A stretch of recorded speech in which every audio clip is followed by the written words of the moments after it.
নিজেও ইউজ করাতে পারছো, তোমার হাজবেন্ডও ব্যবহার করতে পারছো। মানে আমার মেইন টার্গেটটাই ছিল আমাদের কোম্পানির যে প্রত্যেকটা বাড়িতে যেন সবাই ইউজ করতে পারে, বাচ্চা থেকে বৃদ্ধ, ছেলে মেয়ে। তুমি বাচ্চাকে হেয়ার অয়েল একটা আলাদা দিচ্ছ, তোমাকে একটা আলাদা করতে হচ্ছে, সেটা নয়। এই তেলটা যদি বাচ্চা ছোটবেলা থেকে চুলে অ্যাপ্লাই করে না, ভবিষ্যতে চুল পড়ার সমস্যা হবে না।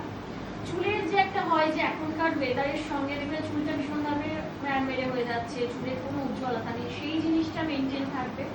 এবং নারিশমেন্টটা যেটা চুলের খাদ্যতে, সেটা পুরোপুরি পাচ্ছে। আর ভাইটালাইজার সপ্তাহে একদিন হলো বাচ্চাকে যখন দিচ্ছ না, চুলের গোড়ায় যে স্ট্রেংথটা, মানে দেখো কিছুটা তুমি এখন চাইলেও অ্যাভয়েড করতে পারবে না, যেমন পলিউশন, ওয়েদার। এখন সারা বছরে এক এক টাইমে এক এক রকম ওয়েদার, এখনকার আর এই গ্রীষ্ম বর্ষা আলাদা করে তুমি বোঝা যায় না, সেক্ষেত্রে একটা সমস্যা। প্লাস তুমি যতই বাড়িতে প্রপার ফুড বানাও না কেন, তোমাকে চাল তেলটা তো কিনতে হবে, তাতেই হয়ে যায়। তো সেক্ষেত্রে কিছু কিছু জিনিস আমাদের হার্বসের উপর ডিপেন্ডেন্ট।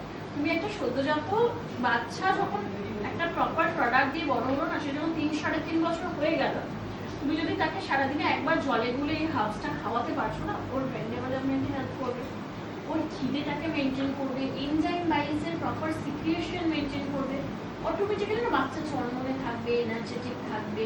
ওইটা বাচ্চাকেও হ্যাঁ হ্যাঁ হ্যাঁ, আমার পেজে তুমি দেখতে পারবে, আমি আমার নিজের বাচ্চাকেও, মানে ও যে খাচ্ছে এবং বাচ্চা যে টেস্টটা অ্যাকসেপ্ট করছে। অনেক হার্বসের থাকে যে বাচ্চার টেস্টটা নিতে পারে না, অনেক বাচ্চা দেখতে হিমোগ্লোবিন ডাউন হয়ে যাচ্ছে। এটা 390।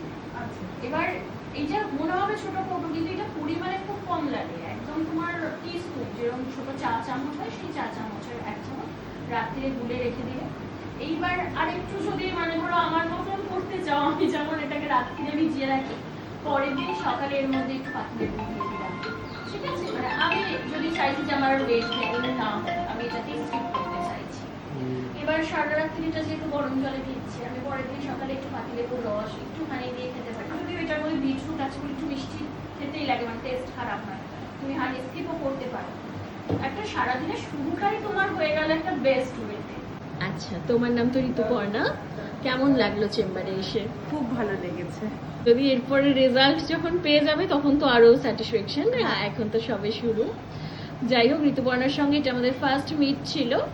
এবারে ও চুলের প্রোডাক্ট দিয়ে শুরু করছে, ও নিজেও কর্মরত, ও বিউটি প্রফেশনেই রয়েছে বেহালার দিকে তো।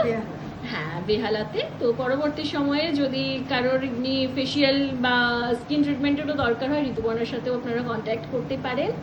আর আমাদের প্রোডাক্টের জন্য ঋতুপর্ণা ওইদিকে হয়তো ভবিষ্যতে কি কাজ শুরু হবে তো। একদম, থ্যাংক ইউ।